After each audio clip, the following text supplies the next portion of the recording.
प्रजापति, वहां खड़े होकर क्या गप लगा रहे हो? देखो महामारी सीढ़ी का मुआयना कर रही है।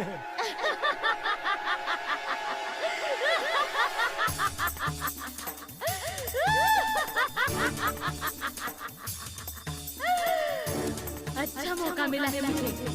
साईं बाबा भी शिरडी में नहीं है।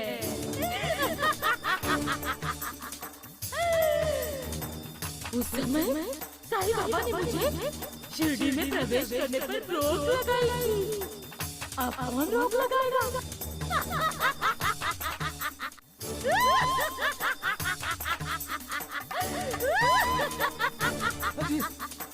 श्यामा, महासभापति, इतना सब कुछ होते हुए भी तुम असावधान कैसे रह सकते हो? अरे रोको महामारी को। अब मुझे कौन रोकेगा? मैं शिरडी में प्रवेश कर चुकी हूँ। वैसे भी साधारण आंखें तो मुझे नहीं देख सकती। अभी मैं हर घर में प्रवेश करूंगी।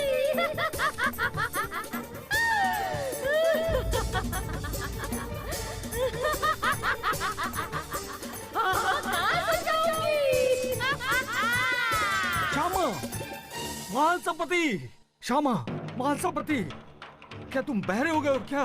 क्या तुम्हें कुछ सुनाई नहीं दे रहा है? अरे महामारी का संकट मुंह फाड़े दरवाजे पर खड़ा है तुम्हारे। अब तुम लोग निश्चिंत कैसे हो? अरे रोको उसे, रोको उसे। हाँ, जहाँ ज्यादा बच्चे हो, उसी घर को पहले अपने लक्ष्य बनाना चाहिए। रुक जाओ। घर में जाके देखती हूँ। मैं कहता हूँ रुक जाओ। कौन है जो मुझे रोकने का दुस्साहस कर रहा है? चली जाओ सीढ़ी से। नहीं, अब मैं सीढ़ी को निकलने के बाद यहाँ से चली जाऊंगी। मुझे रोकने का दुस्साहस मत करना। मैं तुम्हें भी निकल जाऊंगी। कौन है? आगे मत बढ़ो। लोग मुझे साईं बाबा कहते हैं। रुक जाओ वहीं। साईं बाबा? चले जाओ यहाँ से। तूने पहले भी मुझे शिरडी में रोका था। अब मैं यहाँ आ चुकी हूँ। अब यहाँ तबाही और बर्बादी मचाने के बाद ही मैं यहाँ से चली जाऊंगी। मैं तुम्हें ऐसा कतई नहीं करने दूंगा। तुम खुद शिरडी के बाहर हो, मुझे कैसे रोकोगे? तुम्हारे ही सामने मैं इस घर में हाहाकार मचाऊंगी। देखती हूँ तुम मुझे कैसे रोकते हो। साईं बाबा घर में तो हंसी मजाक चल रहा है। पल भर बाद यहाँ मातम मनाया जाएगा। मैं कहता हूँ रुक जाओ।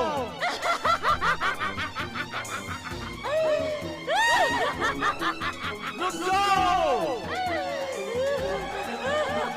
नहीं जाएगी तू? नहीं।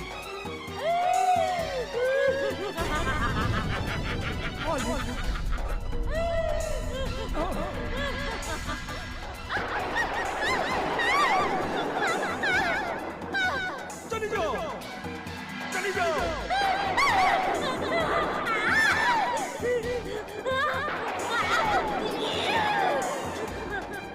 साईं बाबा, अभी तो मैं जा रही हूँ साईं बाबा, लेकिन मैं शिरडी नहीं छिपा रहूंगी और लोगों का इंतजार करूंगी।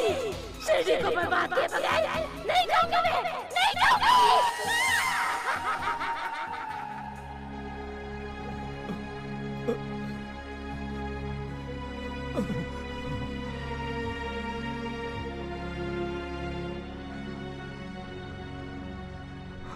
मालिक, थक गया हूँ।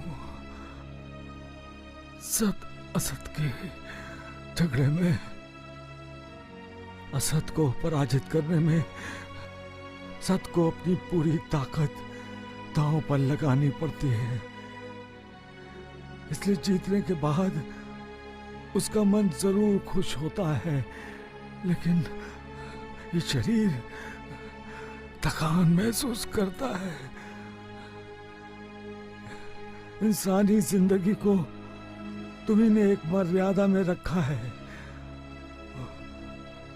उस मर्यादा का उल्लंघन मैं भी नहीं कर सकता मालिक। शायद इसीलिए मेरी जिंदगी की मर्यादा भी अब स्पष्ट होने लगी है। लोगों का कल्याण करते हुए दुखियारों और पीड़ितों को नई जिंदगी देते वक्त मैं अपनी जिंदगी का कुछ हिस्सा दे देता हूँ। जब किसी का उद्धार होता है तब से घर के बड़े मुझे दुआ देते हुए कहते हैं 100 साल जियो। लेकिन मालिक, ये जो शरीर रूपी वस्त्र मैंने धारण किया है वो शायद 100 साल होने से पहले ही ये जीर्ण शीर्ण हो जाएगा मालिक, फट जाएगा। मुझे शक्ति दो मालिक। मैं इस वस्त्र को त्यागने से पहले लोगों को दुख, दर्द, पीड़ा से रहित कर दूं मालिक, रहित कर दूं सबका मालिक। एक